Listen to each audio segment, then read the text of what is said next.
Oi, eu sou a Lua e bem-vindos a uma nova série que eu vou fazer falando sobre esse livro aqui, Como Fazer Amigos e Influenciar Pessoas, do Dale Carnegie, não sei falar. Esse livro aqui que eu tenho, ele é bem antiguinho, mas eu tô adorando. E eu acho que ele é muito relevante e fala sobre vida social e como você lidar com pessoas. Isso é algo que, assim, convenhamos, necessário. Parte 1. Técnicas fundamentais para lidar com as pessoas. E a primeira lição é: se quer tirar o mel, não espante a colmeia. Aqui, o livro já começa com uma pedrada. Ele conta a história de alguns assassinos e aponta algo curioso, que a maior parte desses assassinos, quando interrogados, não se sentiam remorso e não sentiam que eles tinham feito algo ruim para as pessoas que eles tinham prejudicado. E eu vou ler algumas coisas que eu grifei. É uma citação que tem aqui no meio do livro. Abre aspas. Eu aprendi há 30 anos que é uma loucura a crítica. Já não são pequenos os meus esforços para vencer as minhas próprias limitações sem me amorfinar do fato de que Deus não realizou igualmente a distribuição dos dons de inteligência. E logo em seguida, ele fala assim: em 90 e 99 vezes de 100, nenhum homem já se criticou por alguma coisa, não importando o quanto ele possa estar errado. Ele fala isso analisando esses casos de assassino. E aqui ele complementa: a crítica é fútil porque coloca um homem na defensiva e comumente faz com que ele se esforce para justificar-se. A crítica é perigosa porque fere o precioso orgulho do indivíduo, alcança o seu senso de importância e gera um ressentimento. Através da crítica, nós não operamos mudanças duradouras. Consequentemente, vem o ressentimento. Muita coisa para digerir, mas calma.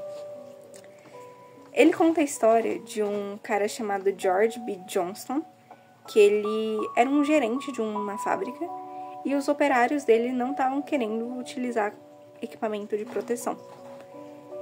E ele até pensou em ir lá e brigar com eles porque estava prejudicando a empresa, mas ele decidiu usar uma abordagem diferente para não gerar tumulto e acabar gerando mais dor de cabeça para ele. Ele perguntou para os funcionários se tinha algo no capacete que os incomodavam e como eles poderiam melhorar aquele equipamento para ficar mais confortável. E no final ele ainda ressaltou que aquele equipamento de segurança era justamente para manter a vida deles preservada, ressaltando e enfatizando bem essa última parte. E eu interpretei isso como uma alternativa à crítica, porque se na primeira parte ele declara que a crítica não é uma ferramenta muito útil para se usar numa conversa, né? Ao tratar com alguém, não se é o mais adequado utilizar a crítica. Talvez o mais inteligente seria, ao invés de chegar lá e impor algo e criticar alguém assim, ríspido, você pudesse, talvez, tornar aquela ideia um pouco mais favorável para outra pessoa. Eu coloquei aqui: alternativa para a crítica. Mude a forma com que apresenta a situação para alguém. E é mais fácil você convencer alguém a fazer algo quando há benefícios próprios. É algo óbvio, mas a gente não costuma pensar nisso no dia a dia. Então achei relevante. A próxima história é de um cara que ele começou a criticar e escrever cartas meio que ridicularizando certos poemas escritos naquela região que ele vivia. E uma dessas cartas acabou chegando em um escritor grande e gerou um ressentimento enorme. Ele chamou basicamente o cara na chincha, que foi brigar com ele. Na hora, ele entrou em choque. Só que se tratava da honra dele, não foi ele que falou. Foi ele que criticou. Ele colocou o nome dele lá. E ele teve que brigar com o cara. A sorte dele foi que na hora as autoridades chegaram e suspenderam a briga. Tomaram conta ali da situação. Depois desse susto, ele nunca mais escreveu nada ofendendo alguém, insinuando qualquer coisa. Não ridicularizou mais. Ele ficou com tanto medo que ele só parou de escrever. E jamais criticou outra pessoa de novo. E aqui ele cita, basicamente, uma frase bem famosa: não julguei se não queres ser julgado. Ou seja, se com a crítica a gente não chega em lugar nenhum, com o julgamento também não. São só formas de gerar ressentimento e ferir o orgulho das outras pessoas. Mas se você quer fazer amigos e influenciar pessoas, essa não é uma forma muito inteligente de tratá-las. Concorda?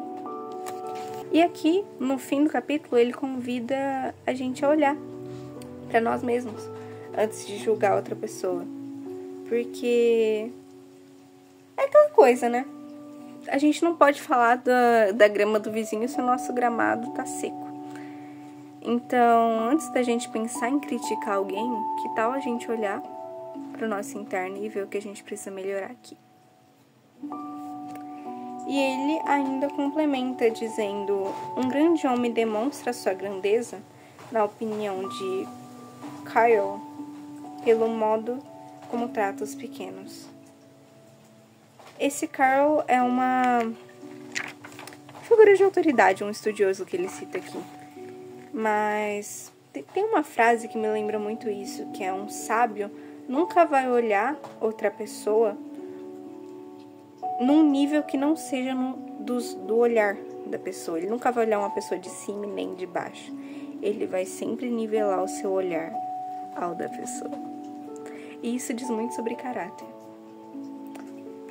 Por fim, ele dá a canetada final, que basicamente ele conta uma outra história, uma última história bem curta, que é de um cara que ele foi levar o avião dele num piloto, num mecânico, um profissional que mexe com o avião. E ele cometeu um erro, esse profissional, e acabou prejudicando o avião. No outro dia, o cara voltou lá e ele viu o desespero do funcionário e ele se colocou no lugar do cara.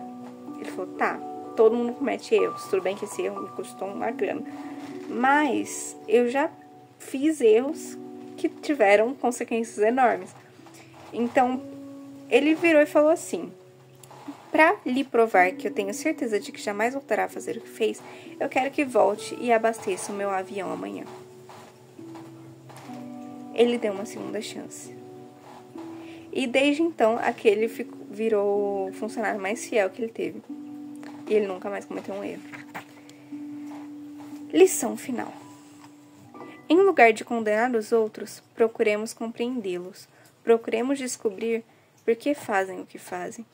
Essa atitude é muito mais benéfica e intrigante do que criticar, e gera simpatia, tolerância e bondade. Conhecer tudo é perdoar tudo. Como disse o Dr. Johnson, o próprio Deus Senhor não se põe a julgar um homem até o final de seus dias. Por que eu e você faríamos isso? Princípio 1. Não critique, não condene e não se queixe.